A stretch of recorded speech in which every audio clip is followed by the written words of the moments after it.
नमस्कार, आप देख रहे हैं SPN 9 न्यूज और मैं हूं आपके साथ मनीष कुमार सैनी। झारखंड में 81 विधानसभा सीटों पर चुनाव होना है और ऐसे में एक चरण में 43 विधानसभा सीटों पर मतदान हो चुका है और ऐसे में अब अगले चरण की तैयारियां तेज होती हुई नजर आ रही हैं। 20 नवंबर को अगले चरण में चुनाव होना है और ऐसे में आज प्रचार का आखिरी दिन है और ऐसे में देखा जाए तो सभी राजनीतिक दिग्गज सियासी मैदान में अपने अपने प्रत्याशियों के लिए जोरों शोरों से प्रचार प्रसार करते हुए नजर आ रहे हैं। देखा जाए तो जहां जेएमएम कांग्रेस का गठबंधन अपनी जीत का दावा कर रहा है तो वहीं भारतीय जनता पार्टी के साथ जेडीयू और चिराग पासवान की पार्टी भी कहीं ना कहीं सियासी मैदान में ताल ठोकती हुई नजर आ रही है और ऐसे में चिराग पासवान को झारखंड चुनाव में भारतीय जनता पार्टी ने एनडीए गठबंधन की तरफ से एक सीट तो सौंप दी। अब ऐसे में एक सीट क्या चिराग पासवान अपने पाले में करते हुए नजर आएंगे। और बात की जाए पूरे समीकरण की तो कहीं ना कहीं जिस तरह से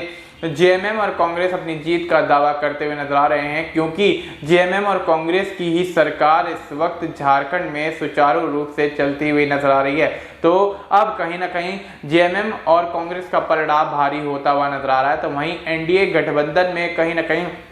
अभी भी खींचतान जारी है और ऐसे में चिराग पासवान शुरुआती दौर से ही ज्यादा सीटों की मांग करते हुए नजर आए, लेकिन भारतीय जनता पार्टी ने विधानसभा चुनाव में चिराग पासवान को महज एक सीट सौंपी और ऐसे में नीतीश कुमार भी चुनावी मैदान में हैं और जीतन राम मांझी भी चुनावी मैदान में हैं। तो अब देखना दिलचस्प होगा क्या यहाँ पर जिस तरह से समीकरण बनते हुए नजर आ रहे हैं, तो अब भारतीय जनता पार्टी के एनडीए गठबंधन और कांग्रेस के इंडिया गठबंधन के बीच होने वाले मुकाबले में इन सीटों पर ज्यादा से ज्यादा कब्जा कौन सी पार्टी या कौन सा गठबंधन करता हुआ नजर आता है। अगर कांग्रेस और जेएमएम का गठबंधन यहाँ पर ज्यादा सीटों पर जीतता हुआ नजर आता है तो जाहिर सी बात है कि झारखंड में मौजूदा सरकार की चुनाव के बाद भी वापसी होती हुई नजर आएगी। लेकिन वहीं जिस तरह से एनडीए गठबंधन अपना प्रभाव बनाता हुआ नजर आ रहा है, अगर एनडीए गठबंधन हावी हो जाता है और झारखंड के अंदर मौजूदा सरकार को हटाकर अपनी सरकार बनाता हुआ नजर आता है तो कहीं ना कहीं झारखंड के मुख्यमंत्री हेमंत सोरेन और राहुल गांधी के लिए बड़े खतरे का निशान साबित हो सकता है। फिलहाल आपको क्या लगता है, क्या झारखंड के अंदर